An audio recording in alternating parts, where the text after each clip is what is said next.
Dear students, welcome to our channel. Today we will study worksheet number 74 worksheet number science class 9। Topic है रोग के कारक।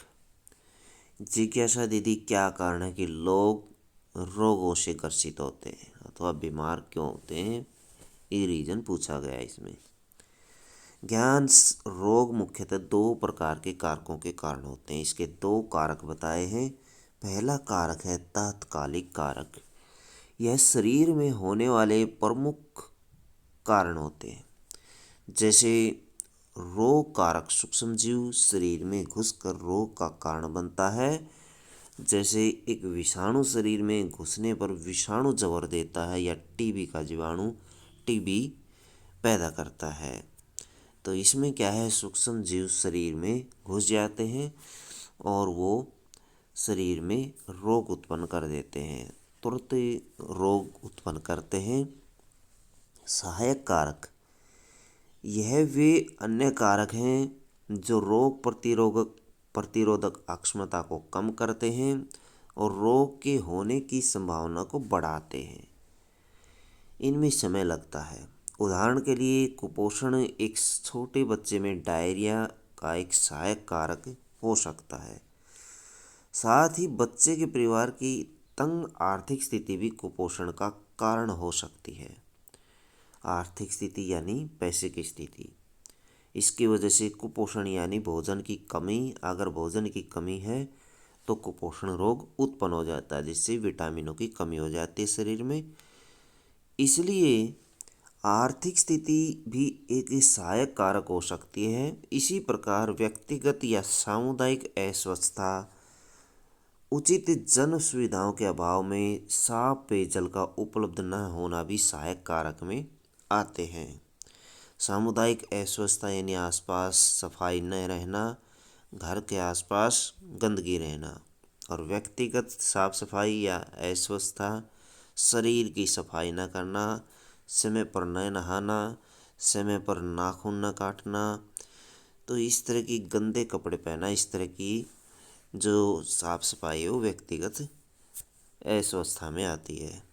तो इस तरह से ये जो कारक बताए हैं ये सहायक कारक में आते हैं। संक्रामक कारक, तात्कालिक कारक दो प्रकार के होते हैं। संक्रामक कारक अथवा संक्रामक रोग बाह्य कारणों से होते हैं। यह बाह्य कारण संक्रामक कारक कहलाते हैं, जिन्हें हम प्रमुख एक कोशीय सूक्ष्म जीव कहते हैं, जैसे विषाणु, जीवाणु, कवक और प्रोटोजोआ। तो ये इनके चित्र दिए गए हैं। ये विषाणु के चित्र दिए गए हैं, ये जीवाणु के चित्र दिए गए हैं। और इस तरह से आप देख सकते हैं, यहाँ 4 एग्जाम्पल दिए गए हैं संक्रामक कारक के। आंतों के कुछ संक्रामक रोग बहुकोशिकीय कृमियों जैसे फीता कृमि, गोल कृमि आदि के कारण होते हैं। आंतों के जैसे स्मॉल इंटेस्टाइन, लार्ज इंटेस्टाइन, या छोटी आंत बड़ी आंत जिनको कहा जाता है, क्षुद्रांत्र और वृद्धांत्र इनको कहते हैं। अक्षुद्रांत्र को छोटी आंत कहा जाता है और वृद्धांत्र को बड़ी आंत कहा जाता है। इनमें कुछ कृमि पाए जाते हैं। कृमि जिन्हें फीता कृमि या गोल कृमि इसके एग्जाम्पल हैं। तो इनकी वजह से भी कुछ रोग उत्पन्न हो सकते हैं, होते हैं आंतों के अंदर। फील पाँव भी एक अलग तरह के कृमि के कारण होने वाला रोग है। फील पाँव जो है एलिफेंटाटाइटिस जो रोग है, एलिफेंटाटाइटिस जो रोग है वो फील पाँव रोग को ही कहा जाता है। फील पाँव यानी एलिफेंट की तरह से भारी मोटा पैर हो जाता है इस रोग के कारण। दूसरा कारण क्या है, तात्कालिक कारक का दूसरा प्रकार असंक्रामक कारक। असंक्रामक रोग मुख्यतः आंतरिक कारणों से होते हैं। इन्हें असंक्रामक कारक भी कहा जाता है। जैसे उच्च रक्तचाप, अत्यधिक मोटापे और व्यायाम की कमी के कारण होता है। थायराइड ग्रंथि के सही से काम ना करने से थायराइड रोग हो जाता है। कुछ प्रकार के कैंसर आनुवंशिक असमानताओं के कारण होते हैं। इसी प्रकार मधुमेह भी इंसुलिन की कमी और ज़्यादा कार्बोहाइड्रेट खाने के कारण हो सकता है। इंसुलिन मधुमेह अथवा शुगर जो रोग है वो इंसुलिन की कमी के कारण होता है। इंसुलिन एक हार्मोन है जो हमारे शरीर में अग्नाशय ग्रंथि से निकलता है।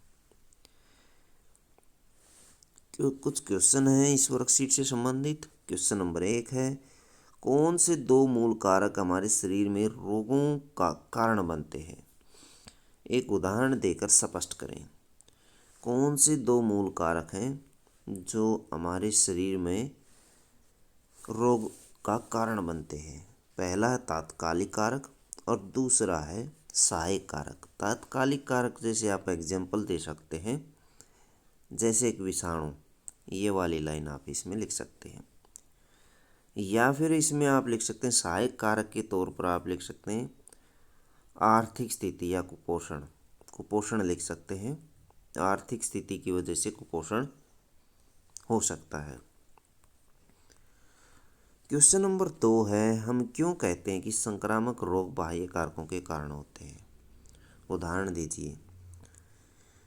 ये बाह्य कारकों से होते हैं, आप ये लिख सकते हैं और इसके एग्जाम्पल लिख सकते हैं। एक एग्जाम्पल ये आप लिख सकते हैं, ये इसका आंसर होगा।